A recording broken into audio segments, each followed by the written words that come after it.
बिस्मिल्लाहिर्रहमानिर्रहीम।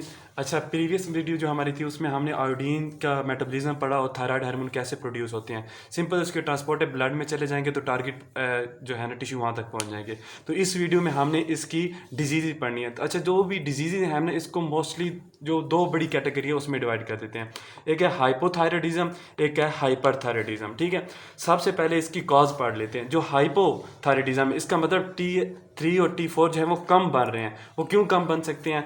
या तो ग्लैंड्स के अंदर कोई मसला है या ग्लैंड के कोई बाहर मसला है। ग्लैंड के अंदर क्या मसला हो सकता है कि अंडर इंजेक्शन ऑफ आयोडीन, हम आयोडीन जो है वो कम ले रहे हैं। ठीक है, तो उसकी वजह से T3 T4 कम बने क्योंकि आयोडीनेशन कम होगी।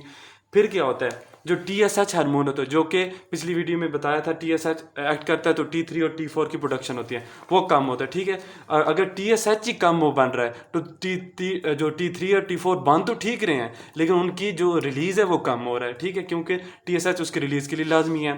ठीक है, अब जो है हमारे पास तीसरी काज क्या हो सकती है? Auto immune disease. Auto immune disease क्या होती है? जो थायरोपेरोक्सीडेज एंजाइम था जो कि सारी ऑक्सीडेशन भी करा रहा था, कपलिंग भी करा रहा था, आयोडीनेशन भी करा रहा था। ठीक है, अगर वो एंजाइम किसी ऑटो इम्यून डिजीज़ की वजह से एंटीबॉडी उस एंजाइम के खिलाफ बन जाए, ठीक है, और उस एंजाइम को डिस्ट्रॉय कर दें, तो फिर बेशक हमारे पास आयोडीन भी बहुत है, TSH भी उसके पास बहुत है, लेकिन वो एंजाइम ही नहीं है तो वो हमारे पास T3 T4 नहीं बनेंगे। इन सब की वजह से T3 और T4 का लेवल कम हो जाएगा। अब हाइपरथायरॉयडिज्म में क्या होता है? हाइपर में सबसे पहले तो अगर हम आयोडीन ज़्यादा ले रहे हैं तो ज़्यादा T3 और T4 बनेगा। सिंपल सी बात है।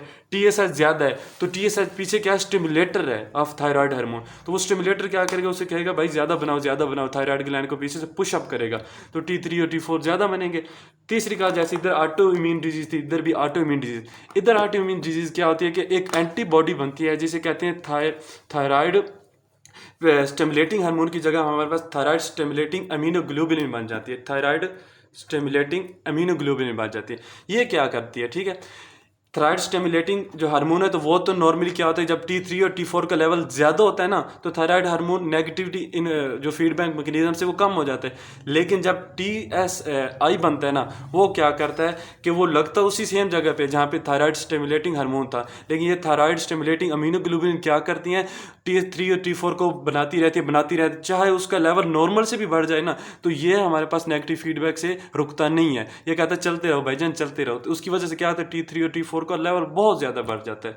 तो ठीक है, ये हमारे पास ऑटोइम्यून डिजीज। अब इसकी सिम्टम्स याद करने का बहुत ही आसान तरीका है। आप हाइपोथायराइडिज्म में जस्ट इमेजिन कर ले, एक मोटा सा बंदा है जिसके सर पे बाल नहीं है, मोटा सा है, उसका कद छोटा है और उसे सर्दी बहुत लगती है। ये वो सारी सिम्टम्स हैं। अब उसमें क्या होगा? वेट गेन बहुत ज़्यादा होगा, मोटा है, वेट उसका ज़्यादा होगा, शॉर्ट स्टेचर, उसका कद छोटा है। ठीक है, सेंसिटिव टू कोल्ड, उसे सर्दी बहुत ज़्यादा लगती है। ठीक है, उसको ग्वाइटर। अब एक चीज़ याद रखें, ग्वाइटर बाजू का हम समझते हैं हाइपो में होती है, वो हाइपर में भी होती है, दोनों में होती है। लेकिन जो हाइपो होती है उसमें सिंपल ग्वाइटर की जब बात करें तो इसका मतलब हम हाइपो की बात करें, लेकिन टॉक्सिक ग्वाइटर की बात करें तो हाइपर होता है। ठीक है, अच्छा, उस मोटा है और लेजी है, उसे फटीग बहुत ज़्यादा जल्दी हो जाती है, उसका फटीग ज़्यादा सुस्त है। ठीक है, तो उसका मेटाबॉलिक रेट भी कम होगा। ठीक है, और इन सारी सिम्टम जो होती है ना वो एक डिजीज़ में होती है जिसे मिक्स एडीमा कहते हैं। ठीक है, ठीक है। अब हाइपरथायराइडिज्म में आपने याद रखना है कि एक एक्टिव बंदा है, ठीक है, अब एक पतला सा बंदा है, एक्टिव है, ठीक है, और उसको जो है ना हमारे पास उसको गर्मी ज़्यादा लगती है, इसको सर्दी ज़्यादा लगती है, उसको गर्मी ज़्यादा लगती है। ठीक है, तो सिंपल सी बात है, उसका वेट गेन कम होगा, पतला सा है, उसका हार्ट रेट जो होगा, नॉर्मली आप देखेंगे पतले बंदे जो होते हैं एथलीट होते हैं उनका हार्ट रेट ज़्यादा होता है। और वो सेंसिटिव टू वार्म था, ये कोल्ड था तो उसको गर्मी ज़्यादा लगती है बेचारे को, उसको भी ग्वाइटर होगा लेकिन टॉक्सिक ग्वाइटर होगा, इसका मेटाबॉलिक रेट कम था, इसका ज़्यादा होगा। ठीक है,